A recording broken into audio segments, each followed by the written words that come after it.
You don't like Israelites or something, man? I don't like the Israelites. Yeah. Why would I not like the Israelites? I don't like myself. You don't like yourself. You don't like the Israelites.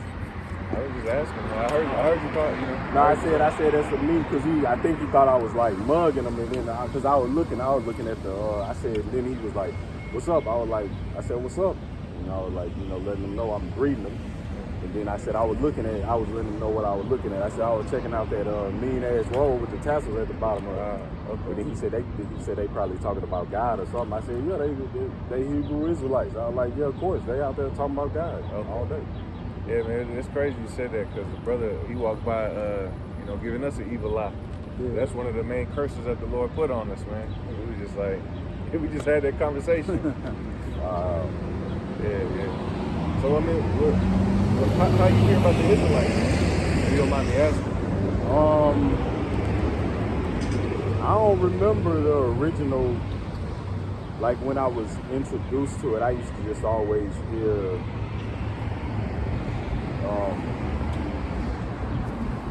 people in general, before they really started stepping out there on the corners and stuff, before y'all was like in the streets with it, I would always just reference back to certain scriptures that was like saying, hair like wool, bronze skin. Then I just started to put things together like, hey, we must be the original man. So they must have been the way that the Bible, if scripture is what scripture is, then you can't exclude that part too. Right. Yeah. But then people was melanated. Yeah, it's a big kept secret because once you figure out that we're the people, that opens up doors of possibilities that you didn't consider at first. Like, why are we here in the first? Like, why did we get to America? Why are we here in this land? How is it that we're the strongest people, but we got subdued? Wow. How is it that we're the strongest people? What you mean? Like physically or spiritually? Because the scriptures do tell you that we're a stronger nation than so-called whites. So-called, because that's not the true nationality according to the Bible. The nationality according to the Bible are the children of Esau or Edom, and our people are the so-called blacks. Who was Esau then? Who was Esau? Who was Esau's dad? Well, we all have the same forefather. You want to grab that, matter of fact? Yeah, Esau dad was who? Not Jacob. No, that's his brother. No, Esau. That's his daddy. Jacob is his daddy. No, Isaac. Okay, so Isaac is Jacob and Esau dad by different mothers.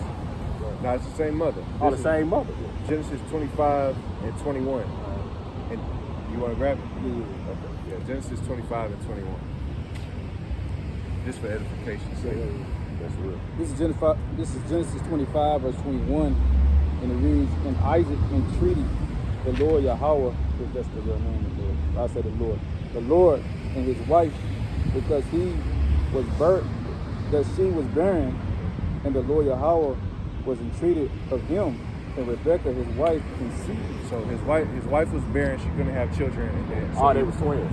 Yeah, they was twins, Right, Jacob and Esau. Right. Yeah. Just jump down to 23. Esau was born first. Yeah. And Jacob grabbed his heel. That's right. All right, okay. So Esau, Esau. I mean, I don't know what that's the spiritual meaning, the implications behind that, but I know it got to be powerful. We got that in Esdras, so show them the meaning of it. Where it says, Jacob, Esau was first, and we gonna rule next. Grab that man by the heel. I was talking about second Esdras. Yeah, second Esdras. Because and that's good that the brother is able to understand there's a meaning to it. That's the spirit.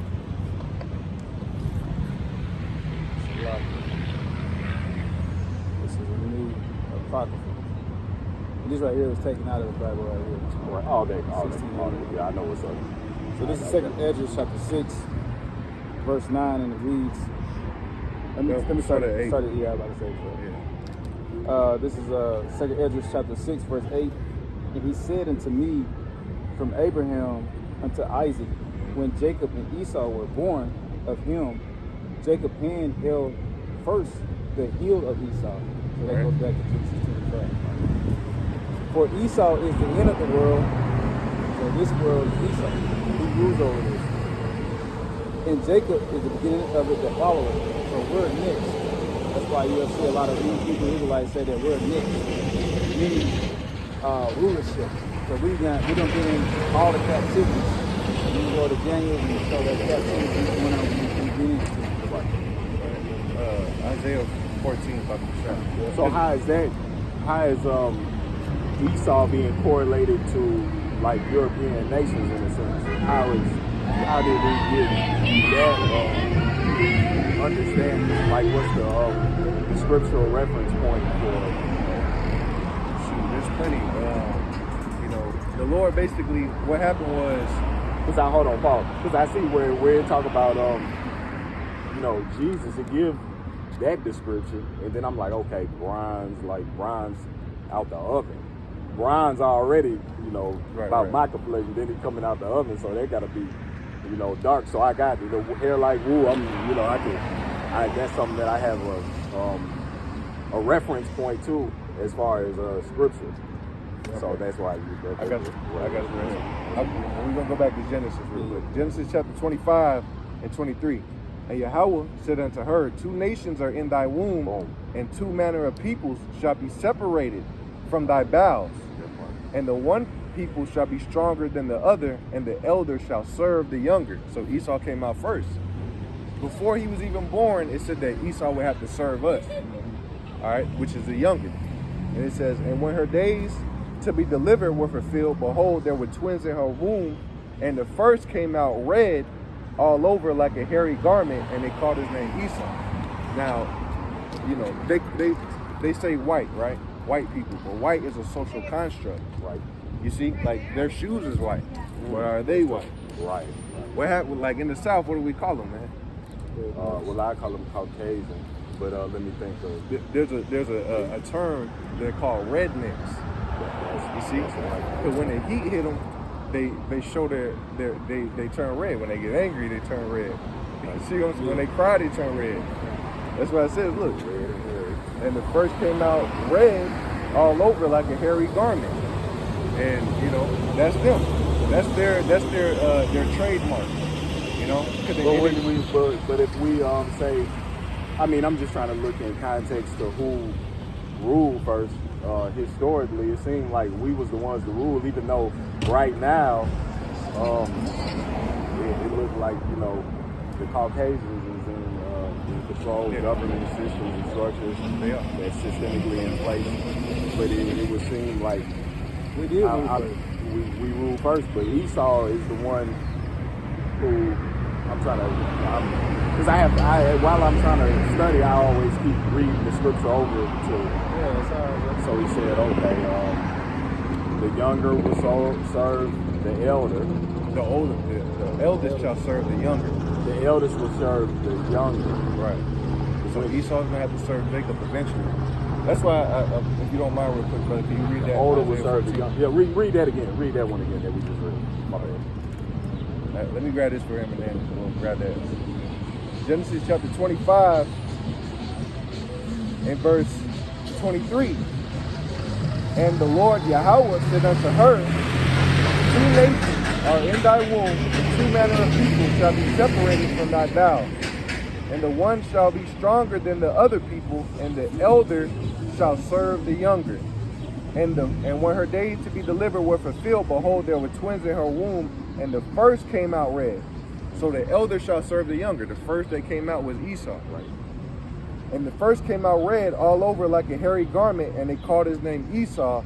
And after that came out his brother, and his hand took hold on Esau's heel, and his name was called Jacob. And that was the point right there. So now let's grab that to show him. Though right, we did rule at a time, but Esau came and he took us down for revenge. Because Esau was mad that, because at one time when David was king, we ruled over the Edomites. When Solomon was king, we ruled over the Edomites. So they came back into power, which was prophesied. That's why in the book of Revelation it talks about the beast and his head was wounded, and the deadly wound was healed. Because when the Roman Empire fell, that was it. And then they came back into power again. And when they came back into power, they subdued us. Now grab that Bible, Isaiah 14. Yeah, this is Isaiah 14, verse 1. For the Lord Yahweh have mercy on Jacob. For the Lord will have mercy on Jacob, which is the Israelites. And will yet choose Israel. And will yet choose Israel, meaning he's going to choose us again. Because right now, we're deemed forsaken. Okay? Right. Because we turned from our power. But he's going to choose us again. And set them in their own land. Mm-hmm. That part. And the strangers shall be joined with them. Mm-hmm. And they cleave to the house of Jacob. And the strangers shall be joined to them. So, all of our people out here, they're going to cleave unto the Lord. Go ahead. Verse 2. And the people. In that context, a stranger talking about foreigners. Israelite. Yeah, Israelite foreigners. Yeah. Oh, okay. So that goes back to a lot of us don't know who we are, so we're like Israelite foreigners. Like a lot of people say, get them mixed up and try to get off the concept, but Greek nor Jew, they was talking about the Greek meaning us. Right. But you got to read in Apocrypha to get this.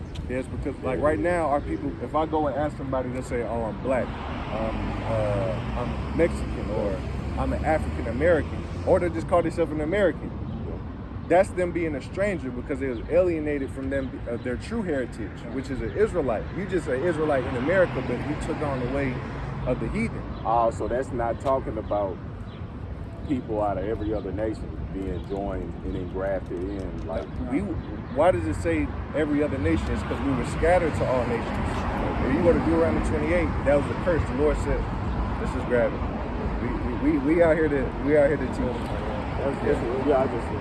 This is Deuteronomy chapter 28 and verse 64. And the Lord Yahweh shall scatter thee among all people from one end of the earth even unto the other. And there thou shalt serve other gods which neither you nor your fathers have known, even wood and stone. And among these nations thou shalt find no ease. So, why would he call us a stranger though? Because we were no longer called Israel. Hosea, let me grab that. All right, word. Yeah. I like that. I like how you go. Also, when you're in the Apocrypha and you read the Maccabees, you'll get that. Yeah, it's time for me to jump on it because I've been feeling some type of way about them removing it, but I haven't studied the word like when I first was introduced to like Christianity and stuff. What they call get saved or whatnot. That's when I kind of was like in the word, like for real. But then it was like you didn't need these particular passages, and then I was like, okay, let me just not go off in there. I would read sometimes, but at first I had a whole Bible with all the books that they. I was in the Maccabees, everything, Jasper, all these different books that were. Christians don't really teach these. I'll let you get to that because we won't get to the point. Christians don't really teach precepts like that. In order to unlock these dark parables, you got to understand the precept upon precept, line upon line. So, go ahead, brother. Yeah, this is Hosea chapter 1 and verse. Just read the whole Hosea chapter 1 and 2. But Hosea chapter 1 and 9 it says, "Then said the Most High, call his name Lo-Ami, for you are not my people, and I will not be your God." So he was basically showing a sign through a birth of a child. He said, call this child, you're not my people. Because this child is a sign unto the whole nation of Israel that you won't be called my people no more. Verse 10, "Yet the number of the children of Israel shall be as the sand of the sea, which cannot be measured nor numbered. And it shall come to pass that in the place where it was said unto them, you are not my people, there it shall be said unto them, ye are the sons of the living power." So that wasn't referring to, because all my life I came up in Christendom thinking that he was talking about grafting the other nations. That's what all of them do. So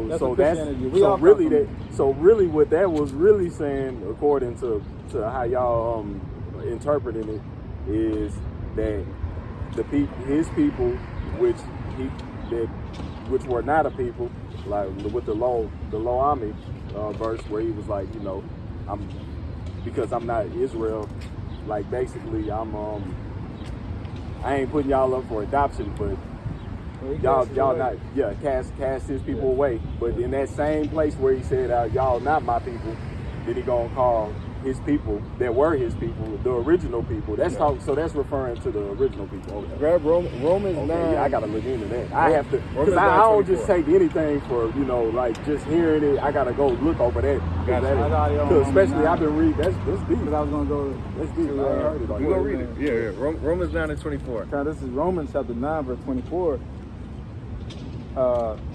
Even us, whom he had called, not of the Jews only, but also of the Gentiles. Of the Gentiles. As Christians, they teach you the Gentiles is every other nation. But let's keep going. Verse 25. As he said also in OC. As he said also in OC. Now, when you look at that word OC, that's the Greek pronunciation of Hosea. So what's gonna happen to the other nations? Grab Revelations 13. Revelations 13, what is that, 9? 13 and 9. Yeah, Revelations 13, 9, Isaiah chapter 14, and Psalms chapter 2. Do they got a chance? Or is it? You gonna see it right here. Yeah, we're gonna read it. This is What about their Revelation. babies? Like, okay, you got children of other nations. I just, Start with 9. Okay. Revelation Let's 13, get verse this. 9. Let's get this. If any man have an ear, let him hear. Read it one more time, Bubba. This is Revelation chapter 13, verse 9. If any man have an ear, let him hear. If any man have an ear, let him hear. So, hearken into these words very closely. Go ahead. He that leadeth in captivity shall go into captivity. And he that leadeth into captivity shall go into captivity. But them kids ain't do it though. But I'm just gonna. The scriptures get on that. Yeah. He that killeth with the sword must be killed with the sword. Here is the patience and the faith of the saints. That's the patience and the faith of the saints. Meaning, this is what the saints of the Most High is waiting on. We're gonna have to grab Isaiah that. 14. Well, we grab 14. We grab 14. This is Isaiah chapter 14, verse 21. Now, Salaki, real quick. The patience and the faith of the saints is that he that leadeth into captivity shall go into captivity, and he that kills with the sword must be killed with the sword. Our people went into captivity. By who? The hands of the so-called white man. Right. And the Lord, They led us into captivity. yeah, they led us into captivity, so they got to go into slavery. That's just what the scriptures teach you. That said it clear as day right there. He that kills with the sword must be killed with the sword. What did they do? When they came over here, they raped, robbed, and pillaged the so-called blacks, Hispanics, and Native Americans. They go for everybody. So okay, so once they go into slavery, who gonna be conducting this? Because if we the ones that's over them, ain't we leading them into slavery then? Like, yeah, but that's the just judgment of the Lord. That's why let's read Isaiah 14. Because all your answers would be all your questions would be answered if you give us a little time. Go ahead. This is Isaiah chapter 14. Verse 20, I started with 20. Now, let's just go start at verse 1 and down to 4. Okay. This is Isaiah chapter 14, verse 1. For the Lord will have mercy on Jacob and will yet choose Israel and set them in their own land, and the strangers shall be joined with them. Now, here's the answer. Go ahead. And they shall cleave to the house of Jacob, and the people shall take them and bring them to their place. Right, back to Jerusalem. And the house of Israel shall possess them in the land of the Lord for servants and handmaids. For servants and handmaids. So they got it. We were servants. Right now we're servants to them. We gotta wake up every morning, go to work for them. Yeah. They gonna have to do the same for us. Yeah, we're not on the same type of time we was out there. Just going out, walking through the land. Okay, this is perfect. Let's get to work on our own terms. We'll tell you when you're allowed to be hungry and eat. We'll tell you when you can use the bathroom. What time you got to start work. You're not managing this operation yourself. And they shall take them captives, whose captives they were. And they shall take them captives whose captives they were. We're their captives now, so they got to go into captivity. Go ahead. And they shall rule over their oppressors. And we shall rule over our oppressors. And this is why they don't want you reading the Old Testament, because the Old Testament gives you the understanding of the revelations in the book of Revelations. You see what I'm saying? Go ahead. And it shall come to pass in the day of the Lord shall give thee rest from sorrow and from the fear and from the hard bondage, wherein My thou pastor just talked that all that was a spiritual implication. Like, you ain't gonna be bound to alcohol and drugs and sex, pornography, and all these. That's the only implications he gave. We read in context. That's and we're gonna end it with that fourth verse. The fourth verse is gonna put the nail in the coffin. Yep. And he shall give us just start back. He shall give us rest. Top of 3. Yeah.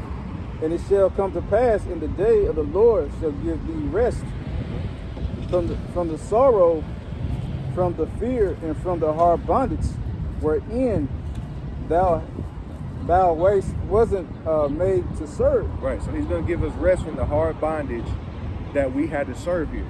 That's right. And he said rest. Remember we read earlier Deuteronomy chapter 28. And thy foot shall have no rest in the lands that I scatter you to. But he's going to give us rest in that day when the nations are in subjection to us. Continue. This is Isaiah 14 verse 4. That thou shalt take up this proverb against the king of Babylon. Yeah, and this is a proverb that we're going to take to the king of Babylon. Continue. And say, he had the oppressor ceased. How has the oppressor ceased? Because Esau, all this oppression that happens to our people one day is going to stop when the Lord comes back to deliver us. I wonder who that's going to be, though. Like, the king of Babylon. The king of Babylon is a dark saying or a parable speaking about Esau. Right. Oh yes, it's talking because about this is modern day Babylon. Yeah, and I'm saying, like, who's going to be? Is it a power structure or a system that he's talking about? It's like, a system.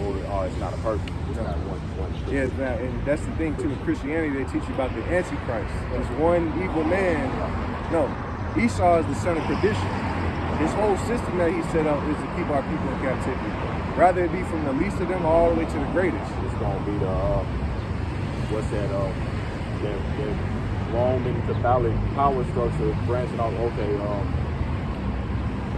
not Great Britain, but probably that whatever nation. Yeah, all of that Eastern and Europe. That's part of the beast. That's part of the beast system. Yeah.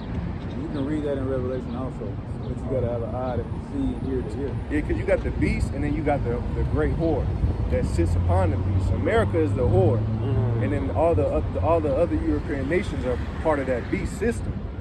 And it says that the beast shall hate the whore and shall destroy her and burn her with fire.